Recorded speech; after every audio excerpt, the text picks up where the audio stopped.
تو پچھلے 1 ہفتے سے میرے شوہر ڈیوٹی سے مکان کی تلاش میں مارے مارے پھر رہے تھے اور اسی لیے وہ گھر بھی لیٹ آ رہے تھے۔ یہ خبر گھر والوں تک پہنچی تو گھر میں پہلے ہی سناٹا چھایا ہوا تھا، مزید سناٹا چھا گیا۔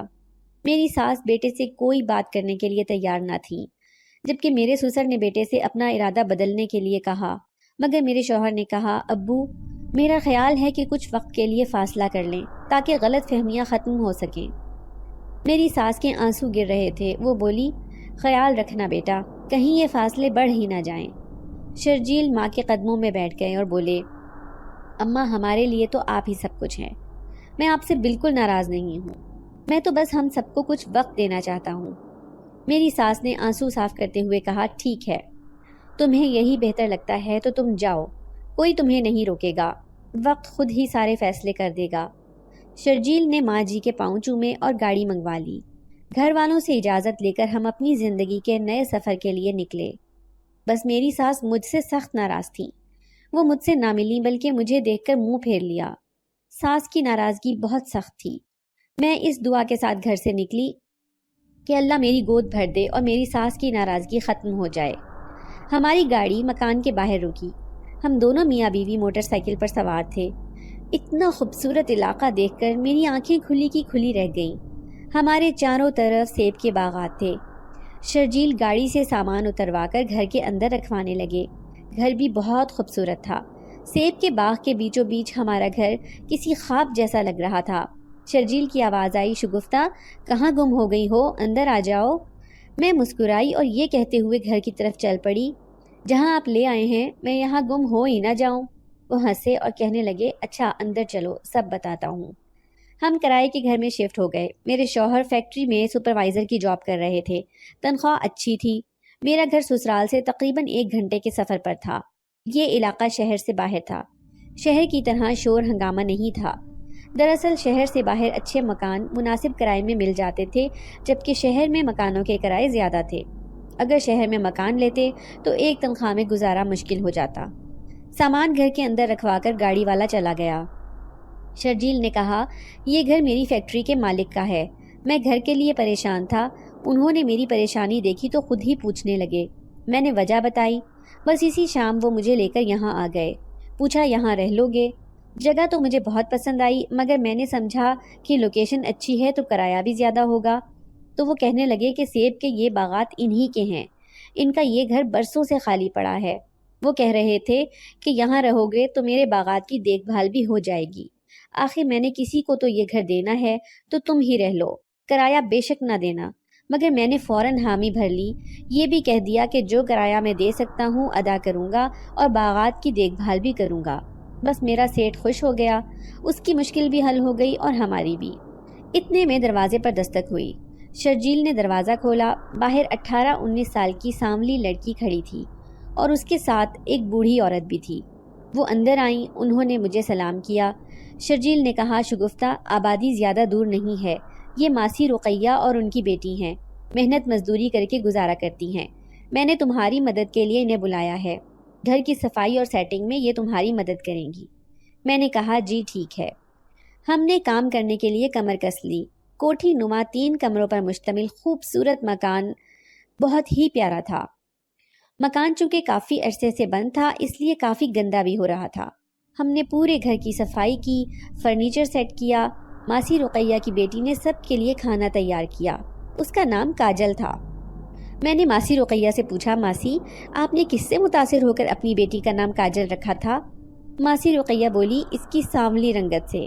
میں قہقہا لگا کر ہنس پڑی۔ ماسی رقیہ کی بیٹی ہلکے سانولے رنگ کی ضرور تھی مگر بہت خوبصورت اور پرکشش تھی۔ سانولی رنگت پر ہلکے براؤن کلر کی آنکھیں دل کے آر پار ہوتی محسوس ہوتی تھیں۔ میں نے کہا، ماسی سچ کہوں تو تمہاری بیٹی بہت خوبصورت ہے۔ اگر تم اس کا نام رانی مکھرجی بھی رکھتی تو اس پر یہ نام بھی خوب سجتا۔ ماسی رقیہ بولی، پتر میری بیٹی رانی تو پہلے ہی ہے، کاجل نام اس لیے رکھا ہے کہ کسی کی نظر نہ لگے۔ میرے شوہر گھر پر نہیں تھے، وہ کہہ گئے تھے کہ وہ کھانا باہر ہی کھا لیں گے اور شام میں گھر آئیں گے۔ ہم کھانا کھانے لگے۔ میں نے 2-3 بار کاجل کو بڑے غور سے دیکھا جو اس نے بھی محسوس کیا۔ سانولی رنگت میں اتنی کشش میں نے آج سے پہلے نہیں دیکھی تھی۔ ماسی رقیہ خود بھی ایک خوبصورت عورت تھیں۔ کاجل کی مشابہت کافی حد تک اپنی ماں سے تھی، بس اس کی ماں کا رنگ ذرا صاف تھا۔ اس نے لہنگا چولی پہنا ہوا تھا۔ اس کی ماں کے مطابق اسے لہنگا اس قدر پسند ہے کہ وہ عام دنوں میں بھی لہنگا چولی ہی پہنتی ہے۔ مجھے محسوس ہوا کہ شاید میں زیادہ ہی اس کے بارے میں سوچ رہی ہوں۔ میں نے اپنے خیال کو جھٹک دیا اور کھانا کھانے میں مصروف ہو گئی۔ کھانے کے بعد ماسی رقیہ نے واپسی کی اجازت چاہی، مگر ہم سب ہی اتنے تھکے ہوئے تھے کہ میں نے انہیں روک لیا اور بولی، آپ یہیں آرام کر لیں، شام کو شرجیل آ جائیں گے تو وہ آپ کو گھر پہنچا دیں گے۔ ماسی رقیہ مان گئی۔ ہم سب آرام کے لیے لیٹے اور ہماری آنکھ لگ گئی۔ مغرب سے کچھ دیر پہلے شرجیل گھر آ گئے۔ ہم سب بے خبر سو رہے تھے۔ دروازے کی گھنٹی کئی بار بجنے کے بعد کاجل اٹھی۔ اس نے جلدی جلدی دروازہ کھولا۔ شرجیل اندر آئے۔ انہوں نے مجھے ہلایا۔ میں اٹھ کر بیٹھ گئی۔ ماسی رقیہ بھی اٹھ چکی تھی۔ شرجیل بولے، شگفتہ، مغرب ہونے والی ہے۔ ماسی اٹھ کر کھڑی ہو گئیں۔ بولی، بیٹا پہلے ہمیں گھر پہنچا دو، تمہاری بیوی بہت اچھی ہے، اس نے ہمیں روک لیا، کام کر کے ویسے بھی تھک گئے تھے، اس نے کہا یہیں آرام کر لیں، شام میں شرجیل چھوڑ آئیں گے۔ چلو بیٹا، شام ہو رہی ہے، ہمیں چھوڑاؤ۔ شرجیل نے کہا، ٹھیک ہے، آپ چلیں۔ ماسی رقیہ نے مجھے الوداع کہا اور چلی گئیں۔ یہ علاقہ بہت خوبصورت تھا، خاص طور پر یہ جگہ۔ زیادہ آبادی نہیں تھی، دور دور ڈیرے بنے ہوئے تھے۔ کئی ایکڑ پر پھیلا باغات کا یہ سلسلہ نہایت خوبصورت منظر پیش کرتا۔ شرجیل صبح ناشتے کے بعد فیکٹری چلے جاتے، میں گھر کے کام ختم کرتی اور باغ میں آ جاتی۔ تنہائی میں پرندوں کی آوازیں سننا بہت اچھا لگتا تھا۔ میں کافی وقت انہی باغات میں گزارتی۔ اب تو شرجیل بھی کہنے لگے کہ تمہیں تو یہ جگہ کچھ زیادہ ہی پسند آ گئی ہے۔ سسرال میں تھی تو بڑی فیملی میں گھر کے کام کاج میں وقت گزر جاتا، پتہ نہیں چلتا تھا، مگر یہاں آنے کے بعد ہم دو لوگوں کے کام ہی کتنے ہوتے تھے۔ شرجیل کے گھر واپس آنے تک میں شدید تنہائی کا شکار رہتی۔ 5 وقت نماز ادا کرتی اور اللہ سے رو رو کر اولاد کی دعا مانگتی۔ یقیناً اولاد جیسی نعمت اس دنیا میں اور کوئی نہیں ہے۔ ایک دن میں باغ میں سیر کر رہی تھی، یا یہ کہیے کہ وقت گزارنے کی کوشش کر رہی تھی۔ اچانک مجھے چھوٹے سے بچے کی رونے کی آواز آئی۔ میں نے ادھر ادھر دیکھا، قریب تو کچھ نہیں تھا۔ میں آواز کی سمت چل پڑی۔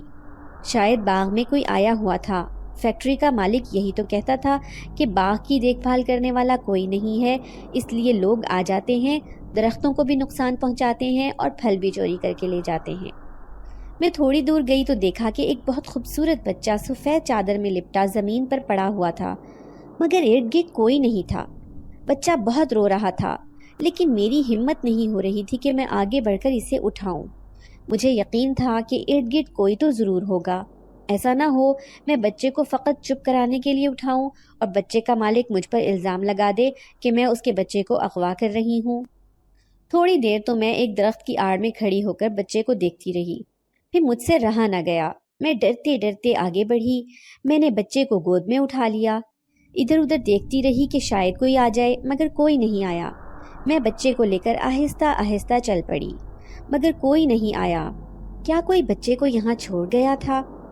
میں ڈرتے ڈرتے گھر کی طرف چلی جا رہی تھی، پر کوئی نہ آیا تو میں تیز تیز قدم اٹھاتی گھر کی طرف بڑھی۔ میں گھر کے اندر داخل ہوئی، دروازہ بند کیا، اپنے کمرے میں آ گئی۔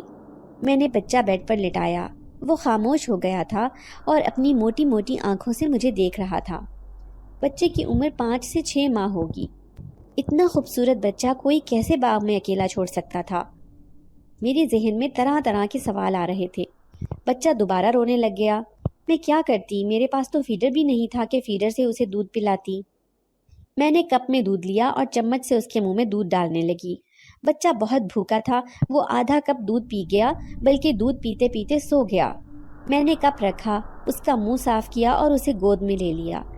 گورا رنگ، بھورے بال، ہلکی بھوری آنکھیں، گلابی ہونٹ، بڑے خوبصورت ماں باپ کی اولاد تھا۔ نہ جانے کون اسے باغ میں چھوڑ گیا تھا۔ شاید اس کے ماں باپ اسے ڈھونڈتے ہوئے آ جائیں۔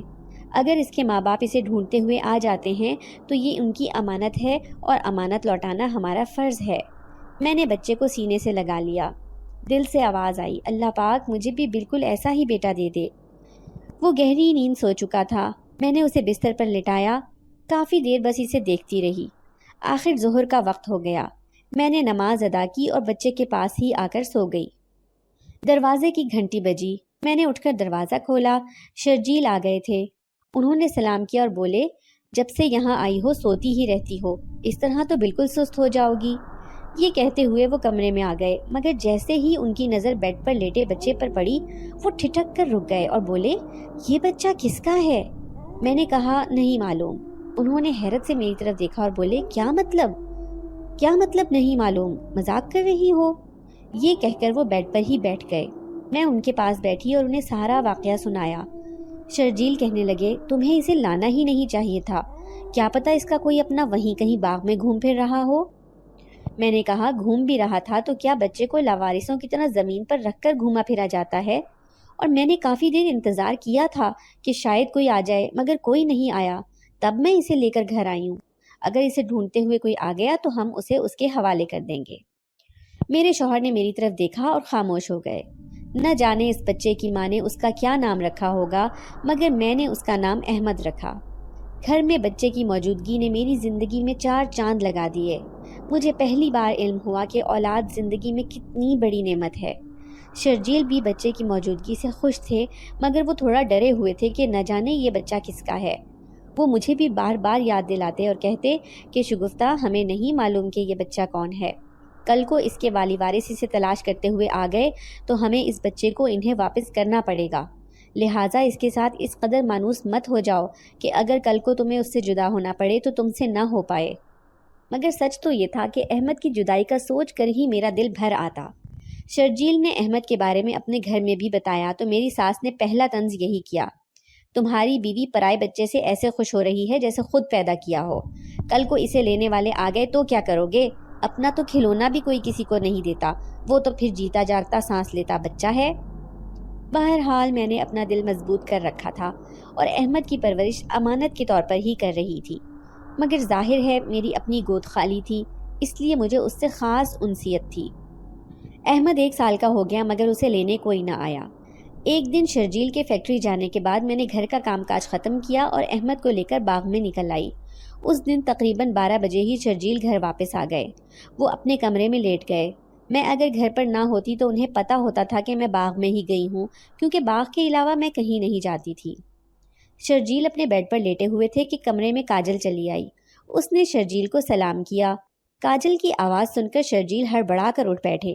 شرجیل نے کہا خیریت ہے کاجل، تم کیسے آئی ہو؟ وہ بولی بس ویسے ہی صاحب، میں نے سوچا شگفتہ بیبی کو کوئی کام ہوگا تو ان کی مدد کروا دوں گی۔ شرجیل نے کہا شگفتہ گھر نہیں ہے، یقیناً وہ باغ میں گئی ہوگی، تم بعد میں آ جانا۔ مگر کاجل کمرے کے اندر چلی گئی اور بولی آپ کی آنکھیں سرخ ہو رہی ہیں، کیا آپ کو بخار ہے؟ شرجیل نے کہا ہاں مجھے بخار ہے، اس لیے میں جلدی آ گیا ہوں۔ کاجل یہ کہتے ہوئے آگے بڑھی، او ہو پھر تو آپ کے سر میں درد بھی ہوگا، میں آپ کا سر دبا دیتی ہوں۔ شرجیل فوراً بولے نہیں اس کی ضرورت نہیں ہے، میں ٹھیک ہوں۔ مگر کاجل شرجیل کے بیڈ کے قریب بیٹھ گئی اور بولی کوئی بات نہیں ہے صاحب، میں دبا دیتی ہوں۔ اتنے میں پہنچ گئی۔ میں حیران پریشان کاجل کو دیکھ رہی تھی۔ مجھے دیکھتے ہی وہ رک گئی اور شرجیل بستر سے کھڑے ہو گئے۔ بولے کاجل تم سے ملنے آئی ہے۔ میں کمرے کے اندر گئی اور کہا میں تو گھر پر نہیں تھی تو تمہیں واپس چلے جانا چاہیے تھا۔ وہ لڑکھڑاتی زبان کے ساتھ بولی جی میں جا ہی رہی تھی، مگر صاحب کو بخار تھا تو ان کا حال پوچھنے کے لیے رک گئی۔ میں کاجل کے سامنے کھڑی غور سے اسے دیکھ رہی تھی۔ 1 سال کا احمد میری گود میں کھیل رہا تھا۔ اس نے اپنے ننھے ہاتھ سے ایک تھپڑ کاجل کے منہ پر مار دیا۔ کاجل نے ہائے کر کے اپنا ہاتھ اپنے گال پر رکھ لیا اور واپس جانے لگی۔ میں نے کہا دوبارہ یہاں مت آنا۔ وہ چلی گئی۔ میں نے شرجیل کی طرف دیکھا تو وہ بولے شگفتہ ایسا کچھ بھی نہیں ہے جیسا تم سوچ رہی ہو، کم از کم میری طرف سے قطعاً نہیں ہے۔ میں نے کہا 1 سال کے ننھے بچے نے اسے تھپڑ مارا تو ہائے کہتے ہوئے اس نے اپنا ہاتھ گال پر رکھ لیا، بڑی ڈرامے باز ہے یہ لڑکی، دیکھا آپ نے؟ شرجیل یہ کہہ کر بستر پر لیٹ گئے۔ ہاں دیکھ لیا۔ ان کا چہرہ سرخ ہو رہا تھا۔ میں نے ان کے ماتھے پر ہاتھ رکھا۔ ارے آپ کو تو بہت تیز بخار ہے۔ وہ بولے اسی لیے تو چھٹی لے کر جلدی آ گیا ہوں، دوائیاں بھی لے کر آیا ہوں، مجھے دلیا بنا دو، وہ کھا کر میں نے دوائی لینی ہے۔ ممکن ہے ویسا نہ ہو جیسا میں سوچ رہی تھی، شاید وہ کم عمر تھی اس لیے اس میں کھلنڈرا پن تھا، اور تعلیم یافتہ بھی تو نہیں تھی۔ بہرحال مجھے کاجل کی بے باکی بالکل پسند نہیں آئی۔ کچھ بھی تھا مگر وہ جوان تو تھی، اسے اپنے اور نامحرم کے بیچ فاصلے کا خیال رکھنا چاہیے تھا۔ چند دن بعد کاجل دوبارہ گھر آ گئی۔ میں احمد کے ساتھ بیڈ پر کھیل رہی تھی۔ کاجل سیدھا کمرے میں چلی آئی۔ اس نے مجھے سلام کیا اور نیچے بیٹھ گئی۔ وہ شرمندہ نظروں کے ساتھ سر جھکائے بیٹھی ہوئی تھی۔ کہنے لگی، باجی مجھے پتا ہے میں نے آپ کا دل دکھایا ہے، مگر سچ پوچھیں جیسا آپ سوچ رہی ہیں ویسا کچھ بھی نہیں ہے، اور اگر ایسا ویسا کچھ ہوا۔ وہ کانوں کو ہاتھ لگاتے ہوئے بولی، مجھے تو پہلے اماں نے مار دینا ہے، میری اماں غصے کی بہت تیز ہے۔ پھر اس نے میرے گھٹنوں پر ہاتھ رکھ دیا اور بولی، مجھے معاف کر دیں، میرا قصور نہیں ہے۔ ہاں میں پڑھی لکھی نہیں ہوں کہ آپ لوگوں کی طرح سوچوں، ہم لوگ بس ایسے ہی ہیں، سارے سادے اور منہ پھٹ، مگر آپ میرا یقین کریں یہ سب ایک غلط فہمی تھی اور کچھ نہیں۔ باجی آپ بہت اچھی ہیں، مجھ سے دوستی کر لیں، سچی سے، اس دوستی کے بدلے میں آپ کو لہنگا گفٹ کروں گی۔ اس کی یہ بات سن کر میں قہقہا لگا کر ہنس پڑی۔ اچھا لہنگا؟ وہ مسکراتے ہوئے بولی، جی۔ میں نے کہا، لہنگے کی ضرورت نہیں ہے، آج میرے ساتھ کچن میں کھانا بنواؤ، یہی تمہاری سزا ہے۔ وہ خوشی سے کھڑی ہو گئی اور دوپٹے کو اپنی کمر پر لپیٹتے ہوئے بولی، یہ بھی کوئی کام ہے، میں کھانا بناؤں گی، آپ احمد کے ساتھ آرام کریں۔ یہ کہتے ہی وہ اچھلتی ہوئی کمرے سے باہر نکل گئی۔ میں اسے دیکھ کر ہنس رہی تھی۔ وہ واقعی لا ابالی شخصیت کی تھی، جوان ہو چکی تھی مگر ابھی بھی بچپنا اس سے جھلکتا تھا۔ بلا شبہ وہ کھانا بھی بہت اچھا بناتی تھی اور منٹوں میں کام ختم کرتی تھی۔ ماسی رقیہ نے اپنی بیٹی کو بہت اچھی طرح تربیت دی تھی۔ شرجیل بھی 2-3 دن بخار کے بعد صحت یاب ہو چکے تھے۔ میں نے اس سے شرجیل کی پسند کا کھانا بنوایا، اس نے کھانا تیار کیا، پھر احمد کے ساتھ کھیلتی رہی اور شرجیل کے واپس آنے سے پہلے چلی گئی۔ میرا دل کاجل کی طرف سے مطمئن ہو چکا تھا۔ اس دن کے بعد وہ اکثر ہی کبھی شرجیل کی موجودگی اور کبھی غیر موجودگی میں گھر چلی آتی، گھر کے کاموں میں میرا ہاتھ پٹاتی اور چلی جاتی۔ میری روٹین تھی کہ میں تھوڑے یا زیادہ وقت کے لیے احمد کو لے کر دن میں ایک بار سیب کے باغات میں چہل قدمی کے لیے ضرور جاتی۔ ایک دن شرجیل میری غیر موجودگی میں گھر کوئی ضروری فائل لینے کے لیے آئے۔ میں نے انہیں دور سے ہی گھر آتے ہوئے دیکھ لیا تھا۔ میں بھی تیز تیز قدم اٹھاتی گھر کی طرف چلی۔ مجھے یہی ڈر تھا کہ آج پھر وہ جلدی آ گئے ہیں، کہیں انہیں پھر سے بخار تو نہیں ہو گیا، مگر میری نظر کاجل پر پڑی، وہ بھی گھر کی طرف جا رہی تھی۔ اسے دیکھ کر میں درخت کی اوٹ میں چھپ گئی۔ وہ گھر کے اندر داخل ہوئی۔ میں نے احمد کو گود میں اٹھایا اور تیز تیز قدم اٹھاتی گھر کی طرف چلی۔ دروازے سے اندر داخل ہوئی۔ کمرے سے کاجل اور شرجیل کی آوازیں آ رہی تھیں۔ شرجیل کہہ رہے تھے، کاجل تم پاگل ہو گئی ہو، شگفتہ کا اعتماد بڑی مشکل سے بحال ہوا ہے، الٹے پاؤں یہاں سے واپس چلی جاؤ، سمجھی؟ کاجل بولی، شرجیل صاحب میں اپنے دل کے ہاتھوں بہت مجبور ہوں، آج تک آپ کے علاوہ کوئی میرے دل کو اچھا نہیں لگا، جو مرضی قسم لے لیں، آپ نے مجھ سے شادی نہ کی تو میں آپ کے نام پر بیٹھی رہوں گی، مگر کسی اور سے شادی نہیں کروں گی۔ شرجیل نے کہا، کاجل میرا ہاتھ چھوڑو۔ کاجل بولی، کبھی نہیں چھوڑوں گی۔ شرجیل بولے، اچھا تو تم ایسے نہیں مانو گی، چلو نکلو میرے گھر سے۔ میں جلدی سے ساتھ والے کمرے میں گھس گئی اور کمرے کے دروازے کے پیچھے چھپ کر دیکھنے لگی۔ شرجیل کاجل کا ہاتھ پکڑے اسے کھینچتے ہوئے باہر والے گیٹ کی طرف لے کر جا رہے تھے۔ تم جانتی ہو تمہاری عمر کی میری چھوٹی بہن ہے، میں تمہاری یہ بکواس مزید نہیں سن سکتا۔ کاجل شرجیل کی منتیں کرنے لگی۔ شرجیل صاحب خدا کے لیے مجھے اس طرح گھر سے نہ نکالیں، میں آپ کی منت کرتی ہوں، میں آپ کے بغیر نہیں رہ سکتی۔ شرجیل نے گیٹ کھولا اور کاجل کو گھر سے باہر دھکا دیتے ہوئے بولے، اب تم ادھر کا رخ مت کرنا۔ کاجل غصے سے چلائی، آپ کو غرور کس بات کا ہے؟ آپ کی بیوی ایک اولاد تو آپ کو دے نہیں سکتی، پتہ نہیں کس کا بچہ اٹھا کر گھوم رہی ہے۔ شرجیل بولے، خبردار، بہت ہوا بس، چلی جاؤ یہاں سے۔ یہ کہہ کر انہوں نے دروازہ بند کر دیا۔ میں دروازے کے پیچھے سے نکلی اور انہیں دیکھنے لگی۔ انہوں نے دروازہ بند کیا، واپس مڑے، مگر مجھے دیکھتے ہی ٹھٹک کر رک گئے۔ کاجل بہت بڑی بات کہہ گئی تھی۔ میں اپنے شوہر کی آنکھوں میں خود کو تلاش کرنے لگی۔ وہ خاموشی سے کمرے کے اندر چلے گئے۔ چند لمحوں بعد کمرے سے باہر نکلے، ان کے ہاتھ میں ایک فائل تھی۔ انہوں نے فائل مجھے دکھاتے ہوئے کہا، میں یہ فائل لینے کے لیے آیا تھا، شام کو تھوڑی دیر ہو جائے گی، فیکٹری میں کام زیادہ ہے، تم پریشان مت ہونا۔ یہ کہہ کر وہ چلے گئے۔ محبت بہت بے رحم ہوتی ہے، جس سے ہو جائے انسان اس سے دستبردار ہونا بھی اپنا جرم، اپنی تذلیل سمجھتا ہے۔ کاجل کی محبت کی توہین ہوئی تو اس کی حالت بھی کم و بیش ایسی ہی تھی، جس طرح وہ چلا رہی تھی، لیکن مجھے بہت صدمہ ہوا۔ مجھے کاجل سے یہ امید نہیں تھی۔ میں نے اس پر دوبارہ بھروسہ کیا اور اس نے دوبارہ مجھے دھوکہ دیا۔ کاجل گھر جانے کی بجائے سیب کے باغات میں چلی گئی۔ اسے اپنی کہکشاؤں کی دنیا اندھیر ہوتی دکھائی دے رہی تھی۔ چلتے چلتے وہ روتی ہوئی باغ کے آخری حصے میں چلی گئی۔ باغ کے آخری حصے میں پہنچتے ہی وہ گھٹنوں کے بل زمین پر بیٹھی۔ اس نے زور سے چیخ ماری۔ میں احمد کو سلا رہی تھی۔ اس کی درد بھری چیخ میرے کانوں نے بھی سنی تھی۔ وہ رو رہی تھی۔ محبت میں شکست اس کے لیے ناقابل برداشت تھی۔ اسی وقت ایک عورت اس کے پاس آئی۔ اس نے کاجل کے کندھے پر ہاتھ رکھا اور اس کے سامنے بیٹھ گئی۔ کاجل نے اس کی طرف دیکھا۔ عورت کی آنکھوں میں آنسو تھے۔ وہ ادھیڑ عمر عورت تھی۔ عورت نے اپنے آنسو پونچھتے ہوئے کہا، شگفتہ جتنی معصوم نظر آتی ہے اتنی ہے نہیں۔ ہم دونوں ہی اس کے ڈسے ہوئے ہیں۔ یہ سنتے ہی کاجل نے چونک کر اسے دیکھا۔ اجنبی عورت بولی، کچھ لوگ اتنے خطرناک ہوتے ہیں کہ وہ کچھ نہ بھی کریں تو بھی سب کچھ برباد کر دیتے ہیں، اور ہم چاہ کر بھی ان کا کچھ نہیں بگاڑ سکتے۔ کاجل اپنے آنسو صاف کرتے ہوئے بولی، شگفتہ بی بی نے تمہارے ساتھ کیا کیا ہے؟ اجنبی عورت گہرا سانس بھرتے ہوئے بولی، تمہاری بی بی کے پاس میرا بیٹا ہے۔ کاجل نے حیرت سے کہا، کیا؟ شگفتہ بی بی کے پاس تمہارا بیٹا ہے؟ اجنبی عورت بولی، ہاں، وہ میرا بیٹا ہے۔ کاجل نے کہا، اگر وہ بچہ تمہارا ہے تو جاؤ، جا کر اس سے لے لو۔ اجنبی عورت بولی، جب میرا بچہ کھویا تھا اس وقت وہ 5 مہینے کا تھا، اب وہ 1.5 سال کا ہو چکا ہے۔ اس کی تو شکل ہی تبدیل ہو گئی ہوگی، نہ جانے اب اس کی پرانی نشانیاں ہوں گی بھی یا نہیں۔ میری بات کا کون یقین کرے گا؟ کاجل نے کہا، پھر میں آپ کی بات کا کیوں یقین کروں؟ اجنبی عورت بولی، تمہیں میرا یقین کرنا ہوگا، ورنہ میں اپنے بچے کے بغیر مر جاؤں گی۔ تمہیں یہ تو یقین ہے نا کہ وہ تمہاری بیوی کو ملنے والا بچہ 5 مہینے کا تھا اور اسے وہ بچہ اسی باغ سے زمین پر پڑا ملا تھا؟ کاجل نے ہاں میں سر ہلایا۔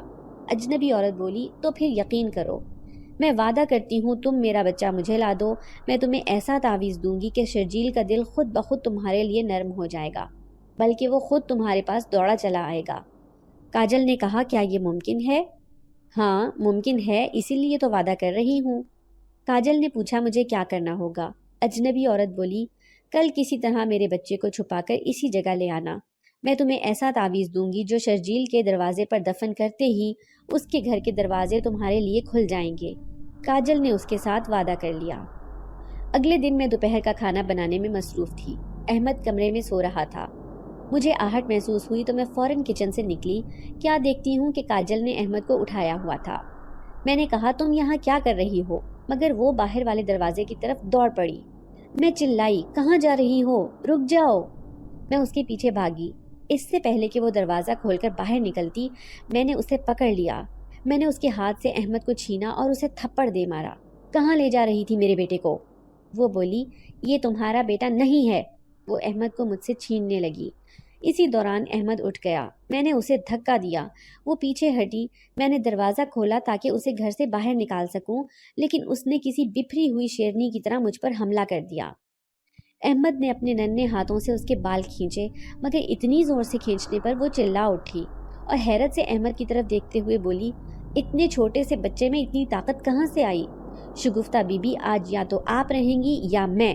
وہ بالکل پاگل ہو چکی تھی۔ وہ میری طرف بڑھی۔ میں نے اسے روکا، مگر اس بار احمد نے پھر سے اس کے بال کھینچے اور اتنی زور سے کھینچے کہ وہ چیختے ہوئے کہنے لگی، میرے بال چھوڑو۔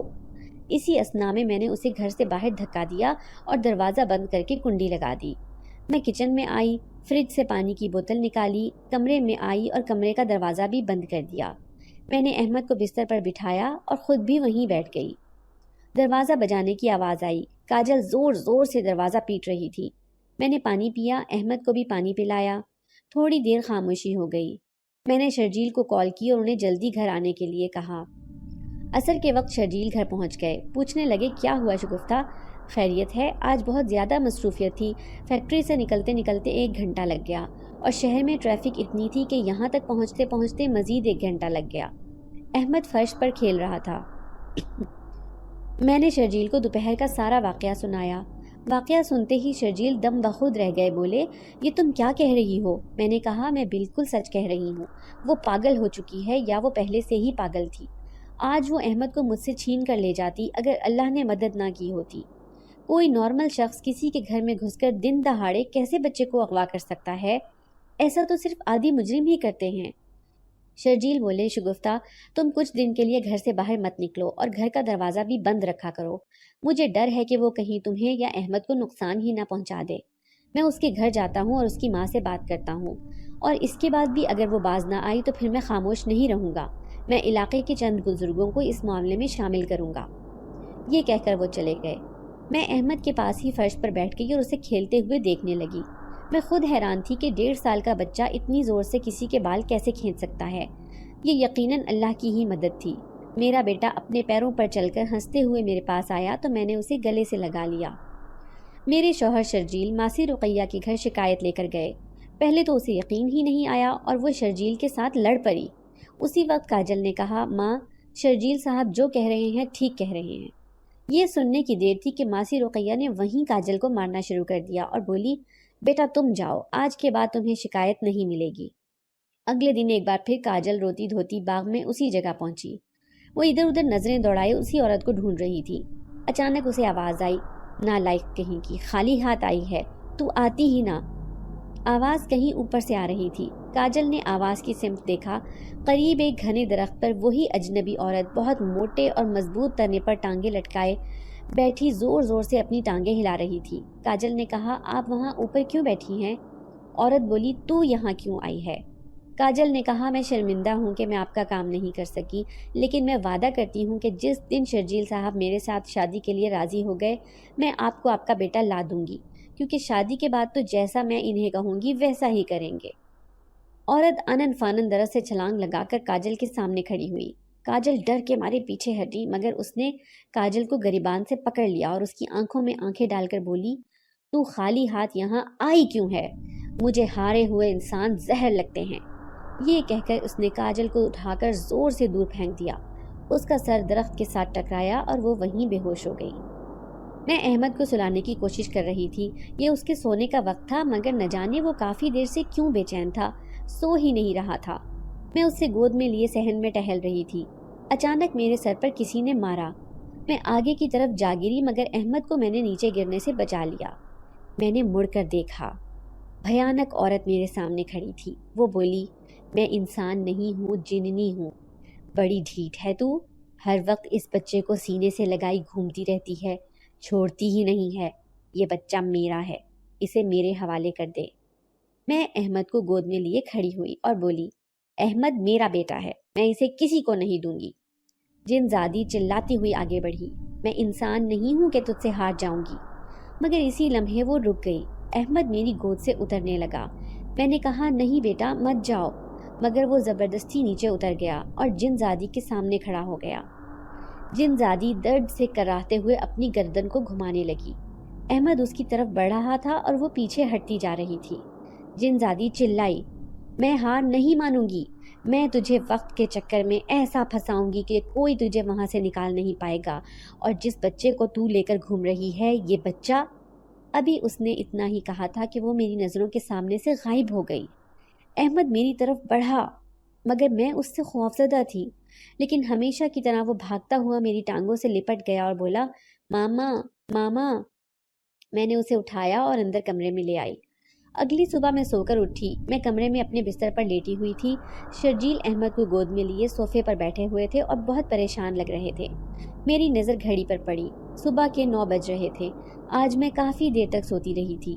شرجیل تو 7 بجے ہی فیکٹری کے لیے نکل جاتے تھے، وہ اب تک یہیں بیٹھے تھے اور مجھے جگایا بھی نہیں۔ احمد کی مجھ پر نظر پڑی۔ مجھے دیکھ کر وہ ہنسنے لگا۔ میں اٹھی اور شرجیل کی طرف چل پڑی۔ چند قدم چلی ہوں گی کہ میں کسی چیز سے ٹکرائی اور پیچھے ہٹ گئی۔ میں نے پھر آگے بڑھنے کی کوشش کی، مگر پھر ٹکرائی اور پیچھے ہٹ گئی۔ میرے سامنے کیا چیز تھی؟ میں آگے کیوں نہیں بڑھ پا رہی تھی؟ شرجیل بھی میری طرف نہیں دیکھ رہے تھے۔ اتنے میں شرجیل کو فون آیا۔ انہوں نے پاس پڑا موبائل اٹھایا اور کہنے لگے، بھائی صاحب، پتہ نہیں شگفتہ کہاں چلی گئی ہے، کل شام سے غائب ہے۔ میں تو یہاں ہوں شرجیل، کیا ہو گیا ہے آپ کو؟ بھائی، اب میں FIR درج کرانے تھانے ہی جا رہا ہوں۔ چلیں ٹھیک ہے، آپ آ جائیں، میں آپ کا انتظار کرتا ہوں۔ یہ کہہ کر انہوں نے فون بند کر دیا۔ میں چلائی، شرجیل میں آپ کے سامنے تو کھڑی ہوں، آپ مجھے دیکھ کیوں نہیں رہے؟ مگر جیسے ہی میں آگے بڑھتی پھر وہیں رک جاتی۔ اتنے میں شرجیل اٹھے اور احمد کو لے کر باہر نکل گئے۔ احمد میری طرف دیکھ کر ہنس رہا تھا، جیسے میرے پاس آنا چاہتا ہو۔ میں نے غور کیا تو میرے سامنے شیشے کی نہایت باریک دیوار تھی۔ پھر میں اسے اپنے ہاتھوں سے چھوتی چلی گئی۔ صرف سامنے نہیں، میں شیشے کے بہت بڑے باکس کے اندر قید تھی۔ شاید میری آواز بھی باہر نہیں جا رہی تھی۔ مگر یہ کیسے ہو سکتا ہے؟ میں تو کل احمد کے ساتھ کھیل رہی تھی۔ میں نے دماغ پر زور دیا تو مجھے یاد آیا، جس وقت میں نے احمد کو گلے سے لگایا میرا سر بہت بھاری ہونے لگا، اور پھر میں نے تجھے وقت کے چکر میں قید کر دیا۔ میں نے آواز کی طرف پلٹ کر دیکھا۔ میرے سامنے وہی جنزادی کھڑی تھی۔ وہ مجھے دیکھ کر خوفناک طریقے سے ہنس رہی تھی۔ میں بولی، تم کون ہو؟ مجھ سے کیا چاہتی ہو؟ وہ بولی، میں ایک چڑیل ہوں، اور جس بچے کو لے کر تو گھوم رہی ہے وہ کسی انسان کا نہیں، جن کا بچہ ہے، کوہ قاف کا شہزادہ ہے۔ میں تب سے اسے ڈھونڈ رہی ہوں جب سے وہ پیدا ہوا ہے، مگر اس کی مکار ماں اسے مجھ سے چھپاتی رہی، اور ایک دن نہ جانے کب وہ اپنے بچے کو اس دنیا میں چھوڑ گئی۔ وہ تجھے مل گیا۔ وہ بچہ بہت طاقتور ہے، اسے تو میں آج لے کر ہی جاؤں گی، چاہے مجھے تیرے شوہر کو مارنا ہی کیوں نہ پڑے۔ میں چلائی، نہیں، میرے شوہر کو کچھ مت کہنا، مگر دیکھتے ہی دیکھتے وہ غائب ہو گئی۔ میں اس وقت کے چکر سے کیسے نکلوں؟ مجھے شرجیل کو بچانا ہے، اور احمد، اس کا کیا ہوگا؟ میں نیچے بیٹھی اور رونے لگی۔ قریب 2 گھنٹے کے بعد شرجیل احمد کو لیے کمرے میں آئے۔ ان کے ساتھ میرے جیٹھ بھی تھے۔ شرجیل نے احمد کو زمین پر چھوڑ دیا۔ میرے جیٹھ کہنے لگے، فکر نہ کرو شرجیل، ہم نے FIR درج کرا دی ہے، تم فکر نہ کرو، شگفتہ جلد ہی مل جائے گی۔ شرجیل نے کہا، ہو سکتا ہے کاجل سے پوچھ گچھ کرنے کے بعد پولیس مجھے بلائے۔ مطلب شک و شبے میں شرجیل پولیس میں کاجل کا نام لکھوا آئے تھے۔ میں شیشے سے ٹیک لگائے بیٹھی ہوئی تھی۔ احمد میرے پاس آ گیا اور ماما ماما کرنے لگا۔ وہ مجھے دیکھ سکتا تھا۔ اتنے میں میرے جیٹھ کھڑے ہوئے اور بولے، اچھا شرجیل، اب میں چلتا ہوں۔ ابو کو ابھی میں نے کچھ نہیں بتایا کہ وہ پریشان ہو جائیں گے۔ اللہ جلد ہی یہ مصیبت ٹالے۔ اب میں چلتا ہوں، کوئی بات ہو مجھے فون کر دینا۔ شرجیل نے کہا، جی بھائی، آج میں گھر پر ہی ہوں۔ باتیں کرتے دونوں کمرے سے باہر نکل گئے۔ شرجیل کمرے میں آئے، احمد پر ایک نظر ڈالی اور ساتھ والے کمرے میں چلے گئے۔ ان کے جاتے ہی دروازہ بند ہو گیا۔ کمرے کے اندر ہلکی روشنی تھی، وہ بھی روشن دان سے آ رہی تھی۔ خوف کے مارے میں اٹھ کر کھڑی ہو گئی۔ اسی دوران وہ چڑیل کمرے میں نمودار ہوئی۔ احمد بھی اس کی طرف مڑا۔ وہ بولی، چل بچے، میرے ساتھ جانے کا وقت ہو گیا ہے، مگر احمد اسے دیکھ کر ہنس رہا تھا۔ اس نے احمد کی طرف ہاتھ بڑھایا۔ میں چلائی، میرے بیٹے کو چھوڑ دو، یہ کسی جن کا بچہ نہیں ہے، مگر احمد نے اس کا بازو پکڑ کر مروڑ دیا۔ وہ چیخ مار کر نیچے گئی۔ احمد قہقہا لگا کر ہنس پڑا۔ خوف سے میں پیچھے ہٹنے لگی۔ کیا واقعی احمد جن کا بچہ تھا؟ کیونکہ انسان کے بچے میں ایسی طاقت نہیں ہوتی ہے۔ چڑیل کو غصہ آ گیا۔ وہ غصے میں لال پیلی احمد کی طرف بڑھی، لیکن وہ بھاگ پڑا۔ اس نے بھاگتے ہوئے چڑیل کو ٹھوکر لگائی۔ وہ دھڑام سے منہ کے بل زمین پر گری۔ احمد قہقہے لگاتا بھاگتا ہوا صوفے پر چڑھ گیا۔ کافی دیر احمد اسے اسی طرح بھگاتا رہا۔ وہ بھی اسے پکڑ پکڑ کر تھک چکی تھی۔ میں نے ہنستے ہوئے چڑیل سے کہا، میں انسان ہوں، اس لیے تم نے مجھے تو قید کر دیا، لیکن اوقات تمہاری اتنی ہے کہ ایک جن کے 2 سالہ بچے سے تم نہیں جیت سکتی۔ یہ سنتے ہی وہ غصے میں آ گئی۔ وہ تیزی سے بھاگتی شیشے کے آر پار میرے سامنے کھڑی تھی۔ اس نے میری گردن دبوچ لی اور غصے سے گرجی، میں تجھے زندہ نہیں چھوڑوں گی۔ اتنے میں احمد نے وہیں صوفے پر بیٹھے بیٹھے اپنا ہاتھ ہماری طرف بڑھایا۔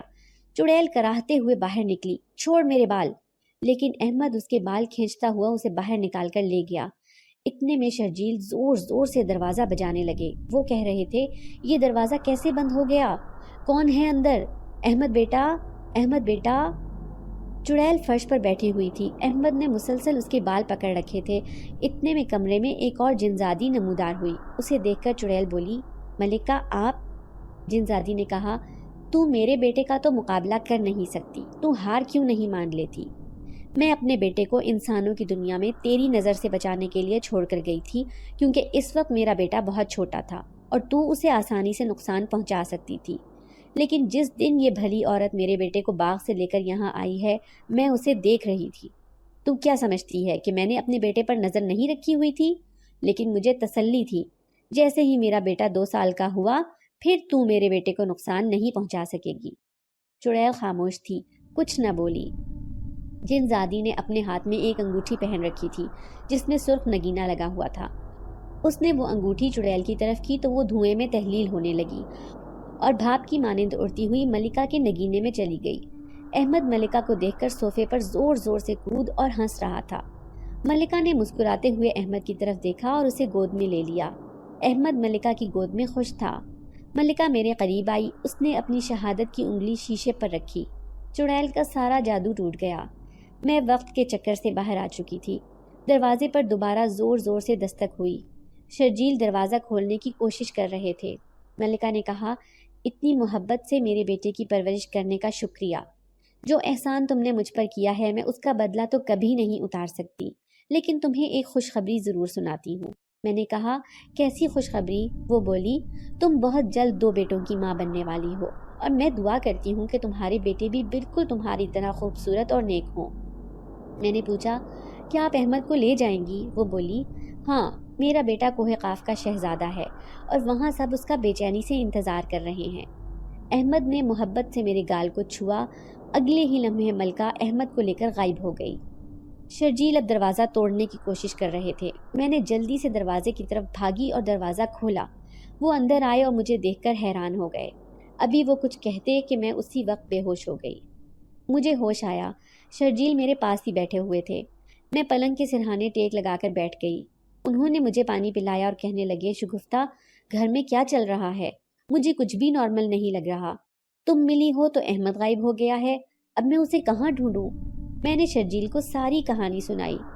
شرجیل کو میری باتوں پر شاید کبھی یقین نہ تھا، لیکن جس طرح احمد غائب ہوا تھا انہیں میری بات کا یقین آ گیا۔ انہوں نے بتایا، کاجل کو ڈھونڈتے ہوئے پولیس کو وہ باغ میں بے ہوش ملی ہے۔ وہ 24 گھنٹے سے باغ میں بے ہوش پڑی تھی۔ اسے ہسپتال منتقل کر دیا گیا ہے۔ اس کی حالت اچھی نہیں ہے، دعا کرو وہ ٹھیک ہو جائے۔ چند دنوں میں سب کچھ نارمل ہو گیا۔ کاجل صحت یاب ہو کر اپنی گھر آ گئی۔ میری طبیعت خراب رہنے لگی۔ شرجیل مجھے ڈاکٹر کے پاس لے گئے تو پتہ چلا کہ میں ماں بننے والی ہوں۔ ہمارے لیے خوشیوں کے دروازے کھل گئے تھے۔ مجھے ملکہ کی کہی بات یاد آنے لگی۔ وہ سچ کہہ رہی تھی۔ شرجیل خوشی سے پھولے نہیں سما رہے تھے۔ انہوں نے یہ خبر فون کر کے گھر سنائی۔ سسرال میں بھی سب خوش تھے، مگر میری ساس اب تک خاموش تھی۔ تقریباً 4 ماہ بعد الٹرا ساؤنڈ میں پتہ چلا کہ ایک نہیں جڑواں بچے ہوں گے۔ ملکہ کی کہی ایک ایک بات سچ ثابت ہو رہی تھی۔ جڑواں بچوں کی خبر سنتے ہی میری ساس کا فون آیا، شرجیل، شگفتہ کو لے کر فوراً گھر آؤ، اسے آرام کی ضرورت ہے۔ ہم دونوں بہت خوش تھے۔ ہم نے سامان پیک کیا۔ شرجیل نے سامان والی گاڑی گھر بھیجوا دی اور دوسری گاڑی میں ہم بیٹھنے ہی لگے تھے کہ کاجل آ گئی۔ اس نے گاڑی کا دروازہ پکڑ لیا اور بولی، شگفتہ بی بی، مجھے معاف کر دیں۔ پھر کاجل نے مختصراً اپنی کہانی سنائی اور بولی، میں بہت شرمندہ ہوں۔ اس کے بعد ہم گاڑی میں بیٹھے اور اپنے گھر پہنچ گئے۔ اللہ نے 1 سال بعد مجھے 2 جڑواں بیٹوں سے نوازا۔ اگر آپ کو آج کی ہماری کہانی پسند آئی ہے تو اسے لائک کیجیے اور اپنے پیاروں کے ساتھ شیئر کیجیے۔ اور ہاں، اگر آپ نے ابھی تک ہمارا چینل سبسکرائب نہیں کیا تو ضرور کیجیے۔ ملتے ہیں کل ایک نئی اور دلچسپ کہانی کے ساتھ۔ تب تک کے لیے اللہ حافظ۔